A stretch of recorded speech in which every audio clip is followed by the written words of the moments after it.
राजा परीक्षित ने श्री सुखदेव जी से कोई प्रश्न नहीं किया। बहुत ध्यान से सुनिए, कोई प्रश्न नहीं किया और बिना प्रश्न किए, बिना किसी जिज्ञासा के, बिना कुछ पूछे, और सुखदेव जी ने आगे वर्णन शुरू कर दिया। श्री शुक उवाच,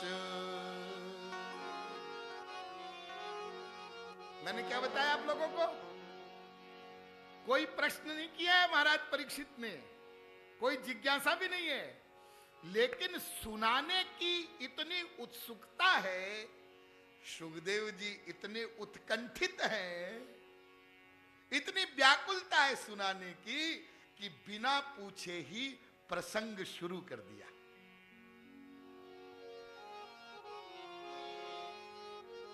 श्री शुक उवाच, भगवान पिता रात्रि शरदोत्फुल्ल मल्लिका वीक्षरन्तुं मनश्चक्रे योग मायामुपाश्रितः।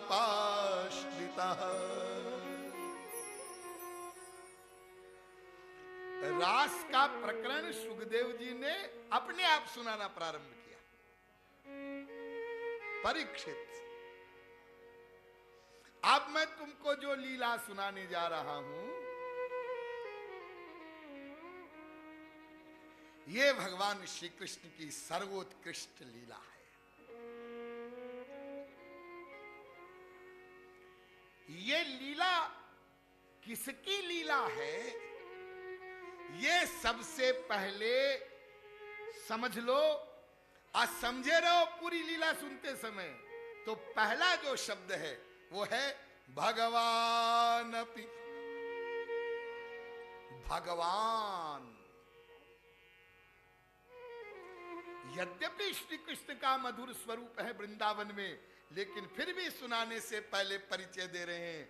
श्री कृष्ण कौन है ये भूलना नहीं, वो भगवान है। और भगवान किसको कहते हैं? भगवान माने क्या? अरे भगवान माने भगवाला।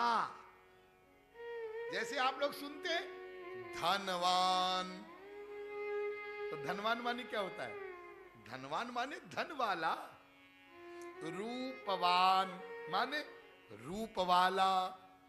ऐसे ही भगवान माने भगवाला, जिसमें भग हो। अब जो प्रसंग हम आपको सुना रहे हैं, जरा भी इधर उधर मत देखना, कोई डिस्टरबेंस नहीं, और कोई भी उठ बैठ नहीं करेगा, तब रस आएगा। भगवान माने भग वाला। तो भग माने क्या होता है?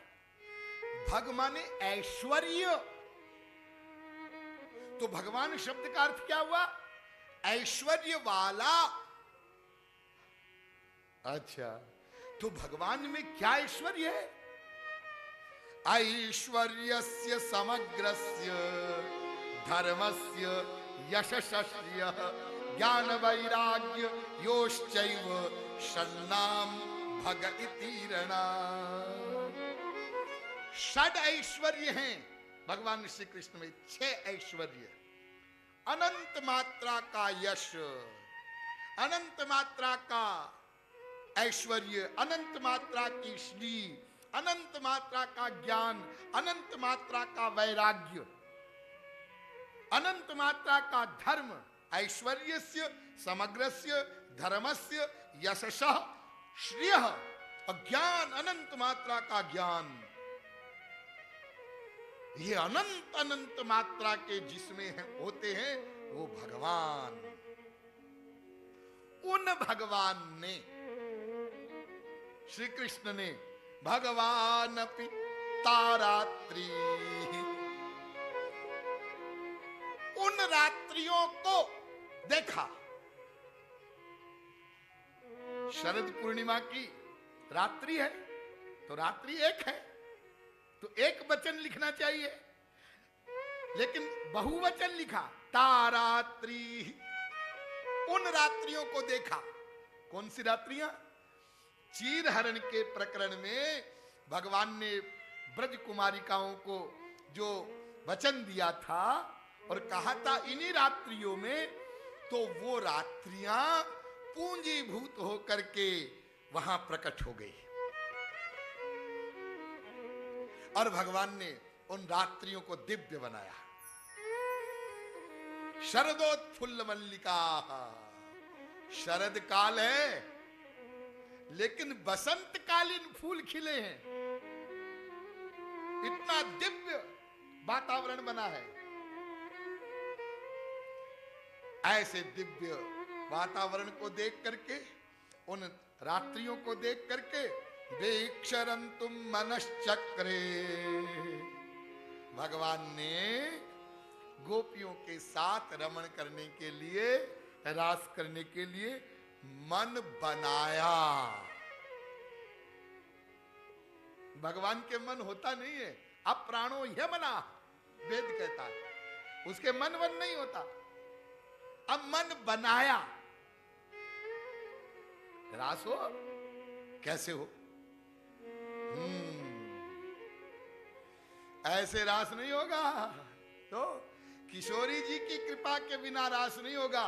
इसलिए योग माया मुपाश्रितः, सबसे पहले किशोरी जी का आह्वान किया और जब किशोरी जी पधारी तब प्रार्थना किया, किशोरी जी अब रास हो। किशोरी जी ने कहा, प्यारे जू, बिना गोपियों के रास नहीं हो सकता। हा? पहले आपको गोपियों का आह्वान करना पड़ेगा, तब रास होगा।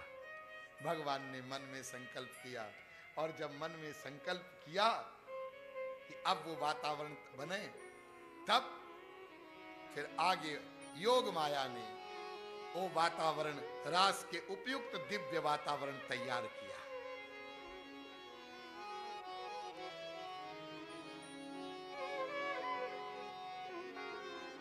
तदो दुराज ककुभर करैर्मुखं प्राच्याविलिम्पं नरुणेन शन्तमयी सचर्षणीना मुदगाच्छुद्रो मृजन् प्रियः प्रियाया इव दीर्घदर्शनः दृष्ट्वा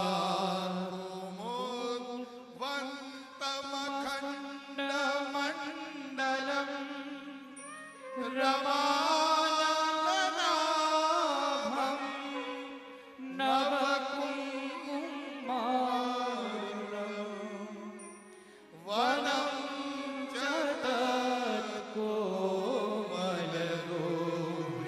तत्कोमलगोभिरञ्जितं जगौ कलं वामदृशां मनोहरं तदोनुराज ककुभकरैर्मुखं प्राच्याविलिम्पं नरुणेन शन्तमयी। चंद्रदेव उदित हुए और चंद्रमा ने पूर्व दिशा के मुख पर अपनी किरण रूपी भुजाओं से केशर रोरी का लेपन कर दिया।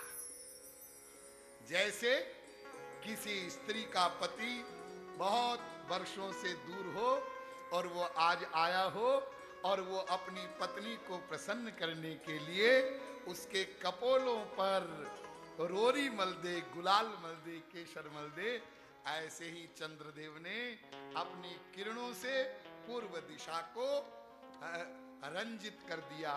इतना सुंदर स्वरूप बन गया। और दृष्ट्वा वनम कुमुद्वंतम अखंड मंडलम, चंद्रमा का अखंड मंडल था। रमान नाभम, यहां पर व्याख्याएं तो बहुत सूक्ष्म है, लेकिन अभी तो नहीं हो सकता डिटेल। तो रमान नाभम माने लक्ष्मी जी के मुख जैसी शोभा चंद्रमा की उस समय हो रही थी, ऐसा नहीं। यहां रमान नाभम माने किशोरी जी, श्री राधा जी का जो मुखमंडल है ऐसी शोभा। चंद्रमा, अरे चंद्रमा तो प्राकृत है, और किशोरी जी के मुख की उपमा नहीं, नहीं, ये चंद्रमा प्राकृत नहीं था।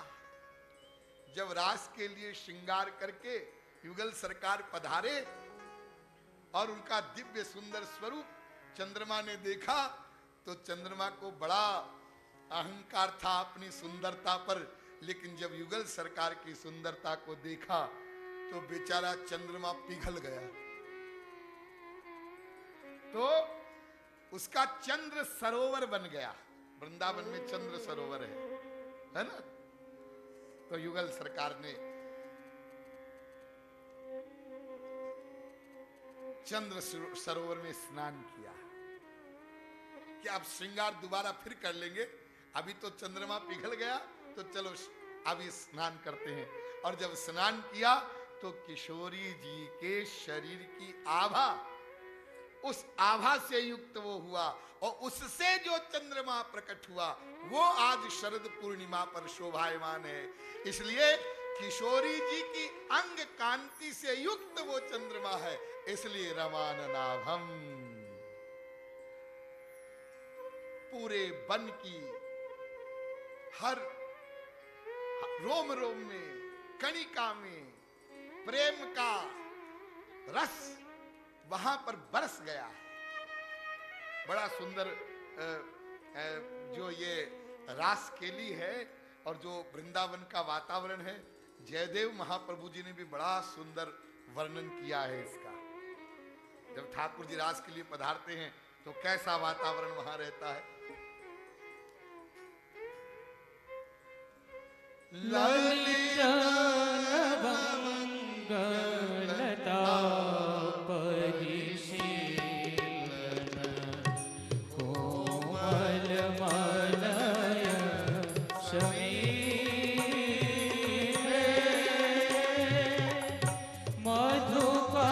मधुकरनिकर करंगित कोकिल पूजित कुंज कुटीरे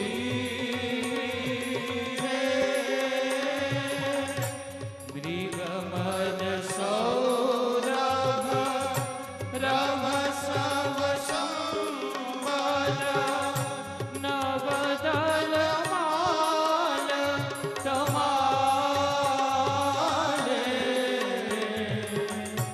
युवजन हृदय दिलारण मनसिज नरुचि किंशुक जाले चंदन जर्जित नीला कलेवरा पीतवसन बनमाली केली जलमणि कुंडल मंडित गंडयुग स्मित शाले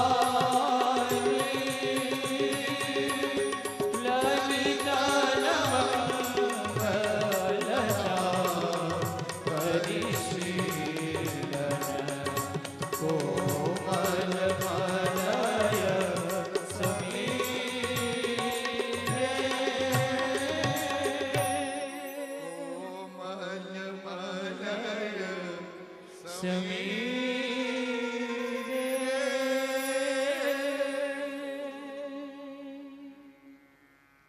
ऐसे दिव्य अलौकिक वातावरण में भगवान ने जगऊ कलम,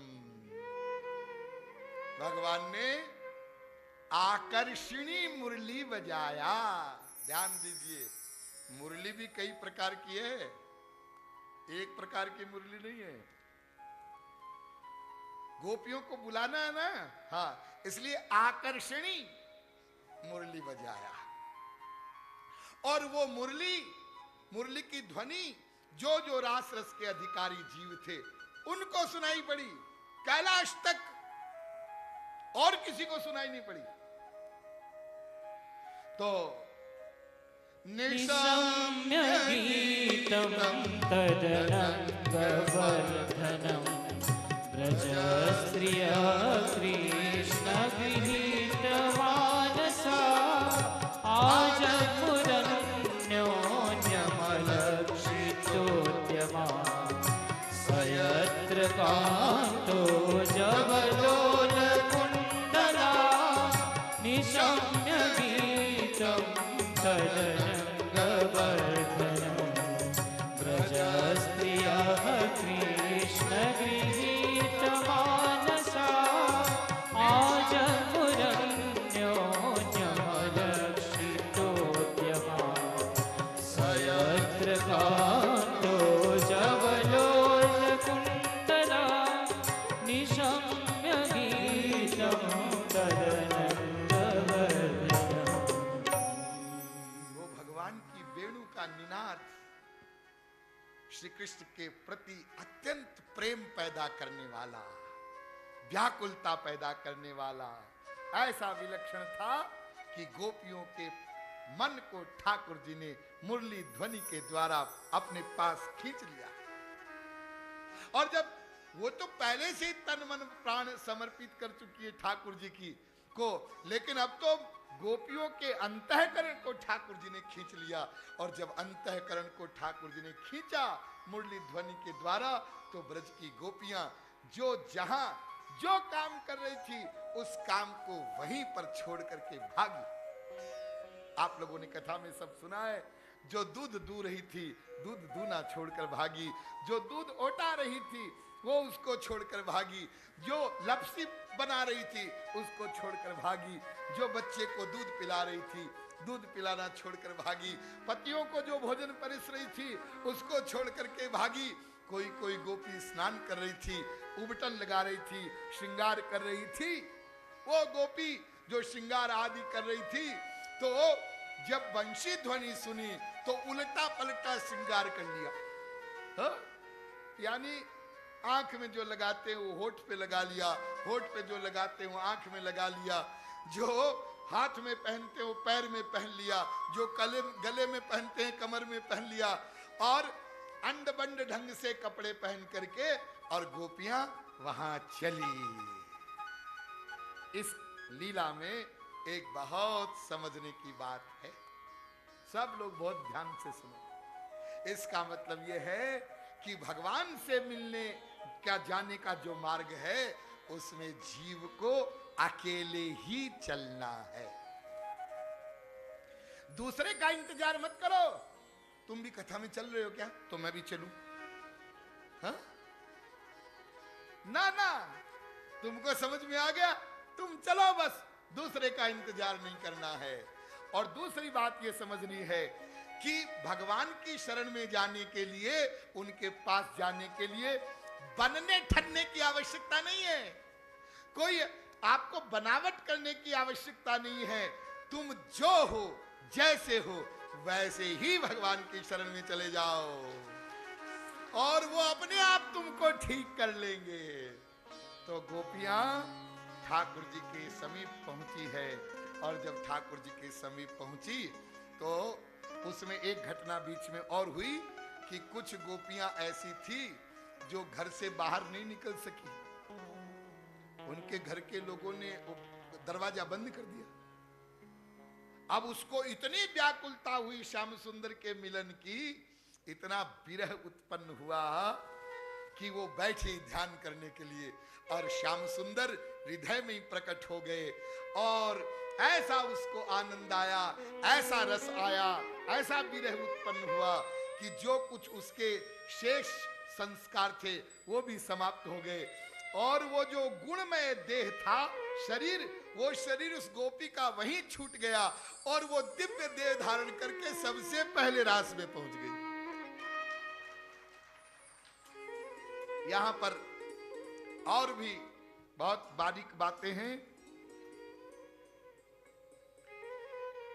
लेकिन अभी उसको बताने का समय नहीं है।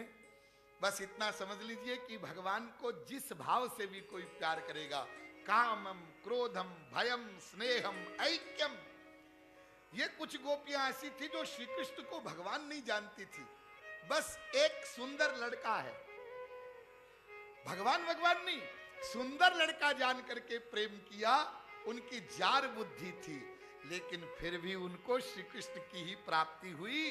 क्यों? सुखदेव जी कहते हैं कि श्री कृष्ण ऐसा तत्व है, विशुद्ध तत्व है, कि किसी सी भी भाव से उनसे प्रेम किया जाए तो उनकी प्राप्ति होती है। अरे द्वेष करने वाला शिशुपाल, जब उसको श्री कृष्ण की प्राप्ति हो गई तो ये गोपियां तो श्री कृष्ण से प्रेम करती थी, उनको यदि उसकी प्राप्ति हुई है तो इसमें कोई आश्चर्य नहीं है। तो गोपियां वहां पर पहुंची हैं, और तब ठाकुर जी ने गोपियों का स्वागत किया। स्वागतम वो महाभागा प्रियं किंकरवाणि वः ब्रजस्यानामयं कच्चित् ब्रूतागमन कारणम। स्वागत है हे महाभागाओ, आपका बहुत बहुत स्वागत है। आप लोग यहां पर पधारी, कहिए मैं आपकी क्या सेवा करूं। ब्रह्म कह रहा है जीव से, मैं आपकी क्या सेवा करूं। अरे ब्रज में सब ठीक ठाक तो है ना, कहीं कोई अघासुर, बकासुर, खोपड़ासुर तो नहीं आ गया है ना। और देखो, रजन्येषा घोर रूपा घोर सत्व निषेविता प्रतियात ब्रजम नेह स्थेयम स्त्रीभिः सुमध्यमा। ये घोर रात्रि है और हिंसक जंतु घूमते रहते हैं जंगल में, और तुम कुलीन कुल की स्त्रियां हो, तो ऐसे रात्रि में अकेले स्त्रियों को नहीं घूमना चाहिए। इसलिए जाओ, अपने घर लौट जाओ। मातरः पितरः पुत्रा भ्रातरः पतयश्चवः विचिन्वन्ति ह्य पश्यन्तो मां कृध्वं बंधु साध्वसम्। तुम्हारे माता पिता तुम्हारा इंतजार करते होंगे, सास ससुर इंतजार करते होंगे, पति इंतजार करते होंगे, बच्चे रोते होंगे, बछड़े भूखे होंगे, तो जाओ उनकी सेवा करो। गोपियां चुपचाप सुन रही। तब भगवान ने कहा, अथवा मदभिस्नेहात् भवत्यो यन्त्रिताशया आगतायुपपन्नं वः प्रीयन्ते मयि जन्तवः। यदि तुम मेरे प्रेम के कारण आई हो तो इसमें कोई खास बात नहीं है। क्यों? क्योंकि सब जीव जंतु मुझसे ही प्रेम करते हैं, है ना। ऐसे को जीव जंतु जग माही जेहि रघुनाथ प्राण प्रिय नाही। सबको आनंद प्रिय है, सुख प्रिय है, और आनंद माने ही तो श्री कृष्ण है ना। इसलिए तुम मेरे प्रेम के विषयभूत होकर आई तो इसमें कोई आश्चर्य नहीं है। लेकिन ऐसा है कि भर्तुः शुश्रूषणं स्त्रीणां परो धर्मो यमायया तद्बन्धूनां च कल्याण्यः प्रजानां चानुपोषणं दुश्शीलो दुर्भगो वृद्धो जड़ो रोग्य धनोऽपि वा पति स्त्रीभिर्नहातव्यो लोकेप्सुभिर्पातकी। बहुत ये भगवान जो बोल रहे हैं, ये ऐसी बातें बोल रहे हैं कि एक एक श्लोक पर 4-4-6 घंटे बोला जाए, तब कुछ समझ में आवे। आप लोग इशारे में समझिए। देखो गोपियों, स्त्री का परम धर्म यह है, धर्म का उपदेश कर रहे हैं। स्त्री का परम धर्म यह है कि वो अपने पति की, पति के बंधु बांधवों की, उनकी संतान की सेवा करे। चाहे उसका पति खराब स्वभाव का हो, दुष्शील हो, दुर्भगो, भाग्यहीन हो, वृद्ध हो, रोगी हो, मूर्ख हो, धनहीन हो, कैसा भी पति क्यों न हो, उसकी ही सेवा स्त्री को करना चाहिए। केवल एक छूट दी, यदि किसी स्त्री का पति पातकी हो तो वो उससे दूर हो सकती है। इसके अतिरिक्त कैसा भी पति क्यों न हो, स्त्री को पति की ही सेवा करना चाहिए। ये स्त्रियों का परम धर्म है। और देखो, यदि तुम मुझसे प्रेम करती हो तो जार पुरुष की सेवा करना, पर पुरुष से प्रेम करना। यदि कोई ऐसा करता है तो अस्वर्ग्य मयशस्यंच फल्गुकृच्छ्रम भयावहम जुगुप्सितम च सर्वत्र औपपत्यं कुलस्त्रियः। कुलीन कुल की स्त्रियां यदि वो पर पुरुष से प्रेम करती है अपने पति को छोड़ करके, तो उससे उसका परलोक भी बिगड़ता है और उसको उसकी लोक में भी निंदा होती है। वो निंदनीय कार्य है। इसलिए तुम तद्यातमाचिरम गोष्ठम, वापस चली जाओ। और यदि कहो कि मैं भगवान हूं तो कोई बात नहीं है। श्रवणात्, दर्शनात्, ध्यानात्, मेरे से दूर रहकर मेरी कथा का श्रवण करो, कीर्तन करो, ध्यान करो, उससे प्रेम बढ़ेगा।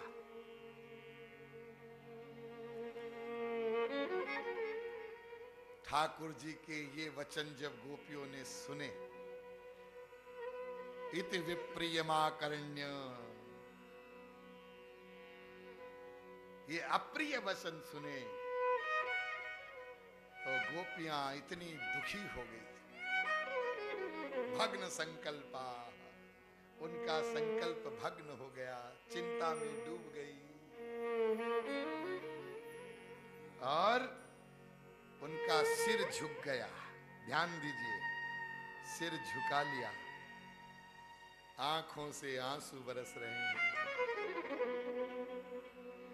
और ठाकुर जी के वियोग की कल्पना करके विरह उत्पन्न हुआ। उससे गरम गरम सांस चल रही है। उस गरम गरम सांस से गोपियों के लाल लाल ओष्ठ वो सूख गए।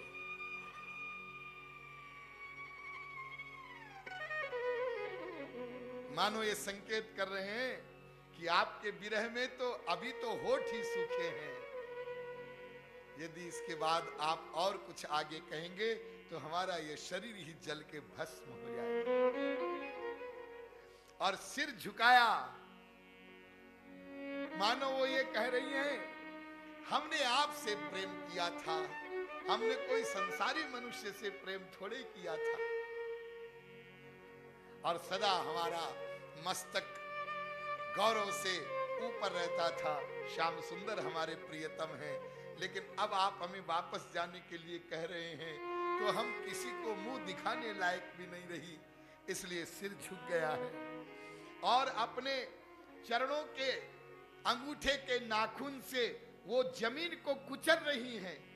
मानो पृथ्वी माता को ये प्रार्थना कर रही है कि जैसे माँ सीता को तुमने स्थान दिया था और माता सीता पृथ्वी में समा गई थी, हमको स्थान दो ताकि हम तुम में समा जाएं। वृंदावन के रसिक बहुत सुंदर वर्णन करते हैं कि जब गोपियां रो रही थी तो उनकी आंखों का जो काजल था, श्रृंगार जो किया था, तो आंसुओं के प्रवाह से वो काजल बह करके गालों पर आया और गाल से बहता हुआ आकर के वक्षस्थल पर आ गया। तो गालों के ऊपर काली काली लकीर खींच गई। ध्यान दीजिए, तो जैसे कोई बढ़ई होता है और लकड़ी को काटने से पहले पेंसिल से लकीर खींचता है और उसके बाद उस पर आरी चलाता है, ऐसे मानो गोपियां संकेत कर रही है कि ये रेखाएं खींच गई, प्रभु आपके बिना हमारा जीवन व्यर्थ है, अब अपना चक्र चला करके आप इस शरीर को समाप्त कर दो। ऐसे विरह के सागर में गोपियां डूबी हुई हैं। कुछ देर बाद में गोपियों ने थोड़ा अपने आप को संयत किया और सुखदेव जी वर्णन कर रहे हैं, उन्होंने अपनी आंखों को पोंछा। आंखों को पोंछा मतलब आंसुओं से भरी थी ना आंखें, हैं? तो जरा अच्छे से देख लें, ये बोलने वाले कौन हैं, वही हैं कि कोई और हैं। देखा और फिर गोपियों ने जो गीत गाया है उसका नाम है प्रणय गीत। मैवं विभोर्हति भवान् गदितुं नृशंसन् संत्यज्य सर्व विषयांस् तव पादमूलम् भक्ता भजस्व दुरवग्रहवाद्य जास्मान् देवो यथादि पुरुषो भजते मुमुक्षुन् यत्पत्य पत्य सुहृदा मनुवृत्तिरंग स्त्रीणां स्वधर्म इति धर्म विदात्वयोक्तम् अस्त्वेव मे तदुपदेश पदे त्वयिषे प्रेष्ठो भवांस्तनुभृतां किल बंधुरात्मा। अद्भुत, इतना सुंदर वर्णन है। मैवं, हे प्रियतम ऐसा मत बोलो, ऐसा मत बोलिए। मैवं विभो, आप अंतर्यामी हैं, हमारे हृदय में भी आप बैठे हैं। आप जानते हैं कि हम संसार के सारे विषयों का त्याग करके सर्व विषयान आपकी शरण में आई हैं। तुम हो तो बड़े हठीले, दुर्वग्रह, तुम बड़े हठीले हो, परम स्वतंत्र हो, हम कुछ कर नहीं सकती हैं।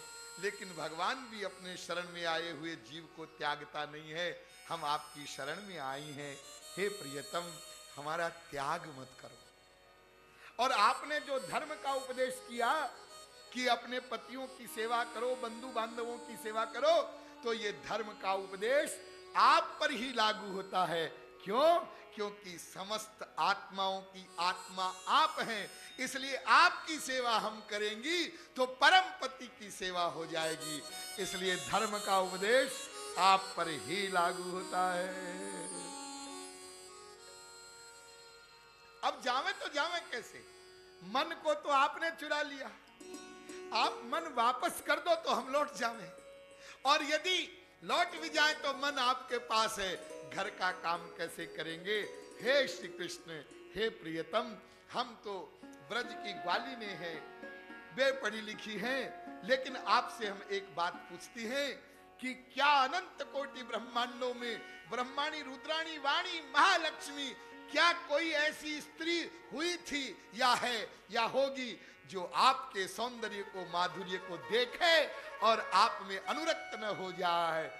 महालक्ष्मी तक आप में अनुरक्त हो जाती है, हमारी तो कहाँ गिनती है। इसलिए अब आप हमारा त्याग मत करिए, आप हमें दासी के रूप में स्वीकार कर लीजिए। आपने हमें स्वयं मुरली बजा करके बुलाया है। गोपियों ने जब इस प्रकार से प्रार्थना की है तब ठाकुर जी पिघल गए और आत्मा रामोप्यरी रमत। हम बता नहीं सकते, बताने को तो बहुत कुछ है, लेकिन कभी केवल रास पंचाध्यायी पर कथा होगी तब बताएंगे। लेकिन यहां संकेत में समझो, यहां पर किशोरी जी पधारी हैं और किशोरी जी ने ठाकुर जी को इशारा किया है, क्यों तड़पा रहे हो, तुम्ही ने तो सबको बुलाया है, अब रास शुरू क्यों नहीं करते। और जैसे ही ठाकुर जी ने, किशोरी जी ने इशारा किया तो ठाकुर जी ने रास प्रारंभ कर दिया। ये पहला रास है, जिनको जब रास प्रारंभ हो गया ना दूसरा वाला, तब आना भाई नाचने वाले लोग। अब ये जो पहला रास हुआ तो इसमें कुछ गोपियों को अहंकार हो गया, अपने सौभाग्य का मद हो गया। अरे हम कितनी सौभाग्यशालिनी हैं। और फिर वो नृत्य करते करते अब कुछ गोपियां जो है वो अपने सौभाग्य मद से और ठाकुर जी को ही कहने लगी, अरे कन्हैया, हाँ मैं तो थक गई। तो ठाकुर जी ने कहा कोई बात नहीं, तू जरा बैठ जा, मैं तेरे चरण दबा दूं। हाँ? एक गोपी बोली, अरे कन्हैया मेरे को तो प्यास लगाई। ठाकुर जी ने कहा, अरे सखी कोई बात नहीं, तू बैठ, अभी मैं तेरे लिए जमुना जल लेके आता हूं। एक सखी बोली, प्रियतम मुझे तो बहुत गर्मी लग रही है। ठाकुर जी ने कहा तू जरा ले, मैं तेरे को हवा कर दूं। हाँ? एक सखी ने कहा, अरे कन्हैया मेरी पायल कहीं गिर गई, ले मैं तेरी पायल दोबारा ढूंढ करके पहना देता हूं, तेरी बेड़ी गुथ देता हूं। ये सब ठाकुर जी कर रहे थे। और तब गोपियों के मन में भाव आया कि जैसे किशोरी जी मान करती हैं और ठाकुर जी बनाते हैं, वैसे ही हमको भी तो बना रहे हैं। बस ये भाव आया कि ठाकुर जी वहां से अलक्षित हो गए और गोपियां ठाकुर जी के विरह में जंगल जंगल भटकने लगी, पेड़ों को पूछती है, लताओं से पूछती है, तुलसी से पूछती है, किसी ने हमारे श्याम सुंदर को देखा क्या। और फिर ठाकुर जी की लीलाओं का अनुकरण करने लगी है। और तब गोपियों को श्याम सुंदर के चरण चिन्ह दिखाई पड़े। थोड़ी दूरी पर एक गोपी के भी चरण चिन्ह दिखाई पड़े। वास्तव में ठाकुर जी किशोरी जी को लेकर के अलक्षित हुए थे। अनयाराधितो नूनम। गोपियां ढूंढते ढूंढते आगे गई तो वहां पर उन्होंने किशोरी जी को देखा। किशोरी जी रुदन कर रही थी, हा नाथ रमण प्रेष्ठ क्वासी क्वासी महाभुज, हे नाथ हे रमण हे श्रेष्ठ हे महाभुज, आप कहाँ चले गए। गोपियां सब किशोरी जी के चरणों में गिरी हैं, चरणों में गिर के प्रार्थना की है। तब किशोरी जी ने गोपियों से कहा, अरे उनको ढूंढने के लिए कहीं जाने की जरूरत नहीं है, चलो यमुना पुलिन पर आई और सब गोपियों पर ठाकुर किशोरी ने कृपा की। उनमें राधा तत्व की प्रतिष्ठा हो गई और तब उन्होंने श्री कृष्ण को गाया। उसको कहते हैं, ठाकुर जी को पुकारने के लिए गोपी गीत गाया। थोड़ा सा कुछ श्लोकों का गायन कर ले गोपी गीत का। जयति तेधिकं जन्मना व्रज श्रयत इंदिरा शाश्वतत्रयी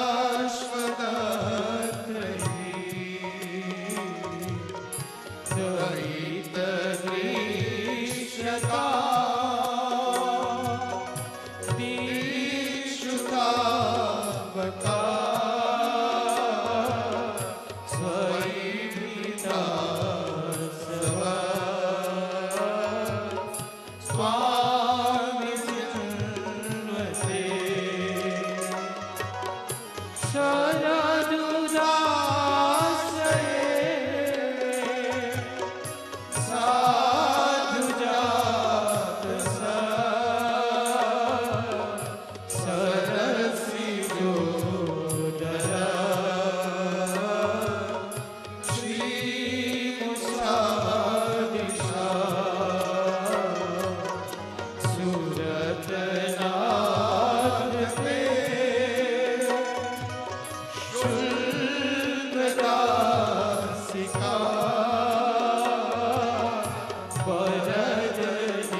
मही कर्कशेषु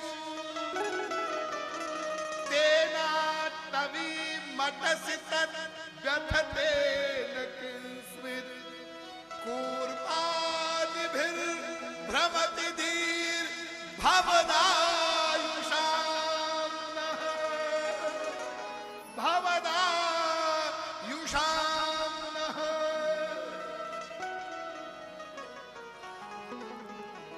इति गोप्यः प्रगायन्त्यः प्रणपन्त्यश्च चित्रधा रुरुदुः सुस्वरं राजन् कृष्ण दर्शन लालसा। गोपियां रोने लगी, गायन बंद हो गया। इतना रोई। सुखदेव जी वर्णन कर रहे हैं, राजन मुझसे देखा नहीं जा रहा है, और जब सुखदेव जी से नहीं देखा जा रहा था तो ठाकुर जी भला कैसे देख सकते थे।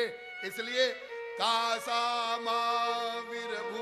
छौरी स्मयमान मुखाम्बुजः पीताम्बर धरस्रग्वी साक्षान् मन्मथ मन्मथः। ठाकुर जी गोपियों के मध्य में वहां प्रकट हो गए। बोलिए रासेश्वर भगवान की। मंद मंद मुस्कुराते हुए पीतांबरधारी वैजंती मालाधारी और करोड़ों कामदेवों को लज्जित करने वाले ऐसा उनका सौंदर्य, ऐसी शोभा। गोपियां प्रसन्न हो गई। एक गोपी दौड़ी, ठाकुर जी के हाथ को अपने हाथ में लिया, विभोर हो गई। दूसरी कंधा पकड़ के खड़ी हो गई, तीसरी पीतांबर पकड़ के खड़ी हो गई। कोई दूर से देखकर विभोर हो रही है, और कोई मानवती होकर के दूर से ऐसे भ्रिकुटी टेढ़ी करके और अपने होठों को दांतों से पीड़ित करती हुई, दबाती हुई ऐसे देख रही है। यानी इतनी देर क्यों कर दी? ये ऐसे देखने वाली कोई और नहीं है, किशोरी जी है। हा? और की क्या हिम्मत है जो ठाकुर जी को ऐसे देखे। तो इस प्रकार ठाकुर जी प्रकट हो गए। कुछ थोड़ा गोपियों में ठाकुर जी में वार्तालाप भी हुआ, और फिर ठाकुर जी ने जब ये कहा कि अरे गोपियों, न पा रहे हम निर्वध्य संयुजाम स्वसाधु कृत्यम विबुधायुषापि वह। यदि मैं देवताओं के बराबर भी उम्र प्राप्त कर लूं तो भी तुम्हारे प्रेम से कभी उऋण नहीं हो सकता हूं। मैं सदा के लिए तुम्हारा ऋणी हूं। तब सब गोपियां विभोर हो गई, प्रसन्न हो गई। और फिर योग माया के द्वारा जो दिव्य वातावरण बना है, उस वातावरण में अब ठाकुर जी अपने अनंत रूप ठाकुर जी ने बनाए हैं। एक गोपी एक ठाकुर जी, एक गोपी एक ठाकुर जी। हाँ, एक गोपी एक ठाकुर जी। अंगना मंगना मंतरे माधवो, अंगना मंगना मंतरे माधवो, माधवम माधवम चांतरे अंगना, माधवो माधवं चान्तरे रङ्गना, इत्थमा कल्पिते मंडले मध्यगः, इत्थमा कल्पिते मण्डले मध्यगः, संजगौ वेणुना देवकी नंदनः, संजगौ वेणुना देवकी नन्दनः, अंगना मंगना मंतरे माधवो, मङ्गना मङ्गना मन्तरे माधवो, माधवम माधवम चांतरे अंगना, माधवो माधवं चान्तरे रङ्गना, इत्थमा कल्पिते मंडले मध्यगः, संजगौ वेणुना देवकी नंदनः, ओ संजगौ वेणुना देवकी नन्दना, बालिका तालिका ताललीलालया, बालिका तालिका ताललीलालया, संग संदर्शित भ्रूलता विप्लवः, संगर्षिता तृणिता विप्लवः, गोपिका गीत दत्तावधान स्वयं संजगौ वेणुना देवकी नन्दना, संजगौ वेणुना देवकी नन्दना,